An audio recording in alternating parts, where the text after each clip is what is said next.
님,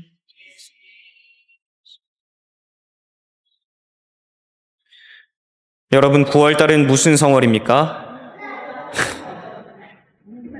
순교자 성월입니다. 순교자 성월이어서 작년에도 그랬고 재작년에도 선생님들이 뭘 하셨어요? 당연히 기억 안 나죠. 지난주 강론도 기억 안 날 텐데. 선생님들이 순교자 한 분을 정리해서 여러분들께 알려드리는 그런 시간을 가졌습니다. 그래서 올해도 선생님들이 해주실 겁니다.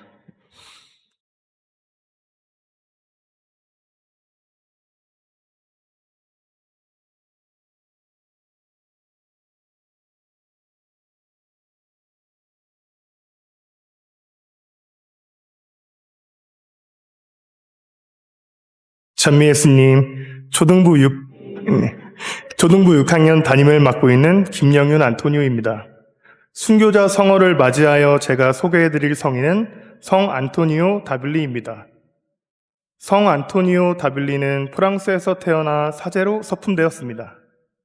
그는 전교 신부로서의 뜻을 펼치기 위해 1843년 파리 외방 전교회에 입회하여 이듬해 극동 선교사로 임명되었습니다. 이어 3대 조선 교구장 페레올 주교의 간청을 받고 조선 선교를 지원하였습니다. 같은 해 8월 다빌리 신부는 김강 성당에서 거행된 조선 최초의 신부님이신 김대건 안드레아 신부님의 사제소품에 참석한 뒤 김대건 신부와 함께 1845년 10월 조선에 도착하게 됩니다. 조선에 입국한 이튿날부터 다빌리 신부는 페레올 주교의 명에 따라 교우촌으로 가서 조선말을 배우는 한편 다음해 1월부터는 교우촌 주변 신자들에게 성사를 주었습니다. 그리고 수리치골에서는 몇몇 신자들을 모아 신신단체인 성모 성심회를 조직했습니다. 하지만 김대건 신부의 순교 이후 박해를 피해 이곳저곳으로 피신하면서 큰 고초를 겪었고 이때 겪은 고생으로 오른쪽 무릎 인대가 늘어나 평생 동안 보행에 불편을 감내해야 했습니다. 1850년 1월에는 병이 너무 위중해져 최양업 신부에게 병자 성사를 받기도 했습니다. 1856년부터는 조선 교회사 및 조선 순교자 사료를 수집하는 일을 본격적으로 시작했습니다. 이와 더불어 신입 교우들을 위한 교리서도 편찬하였습니다. 그러던 중 1857년 3월 25일 다빌리 신부는 서울에서 제4대 조선 대목구장 베르네 주교로부터 승계권을 가진 부주교로 서품되었습니다. 1866년 초 시작된 병임 박해가 더욱 심해지고 급기야는 2월 23일 성 베르네 교구장 주교가 붙잡혀 3월 7일 새남터에서 참수형을 받고 순교하는 일이 일어났습니다. 그래서 승계권을 가진 보좌 주교였던 성 다빌리 안토니오는 교구장직을 계승하여 제5대 조선 교구장이 되었습니다.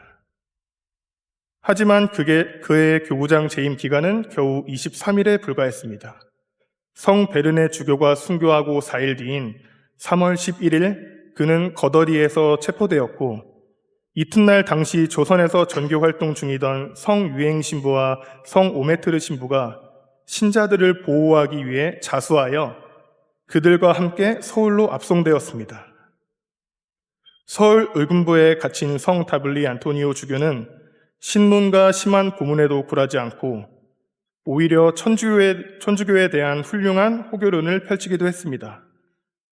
그는 분문 효수의 사형 선고를 받고 함께 체포된 두 신부와 성 황석도 루카, 성 장주기 요셉과 함께 처형을 위해 충청남도 보령으로 이송되었습니다.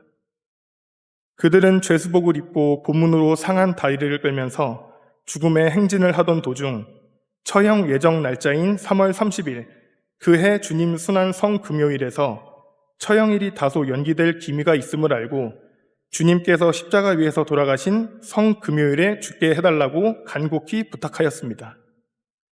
결국 성 다빌리 안토니오 주교의 소원대로 1866년 3월 30일 주님 순환 성 금요일에 갈매못에서 사형이 집행되었습니다.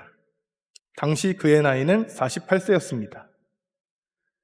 다빌리 주교님의 생애에는 정말 많은 사건이 있어서 어떤 사건을 말해야 할까 고민을 많이 했습니다.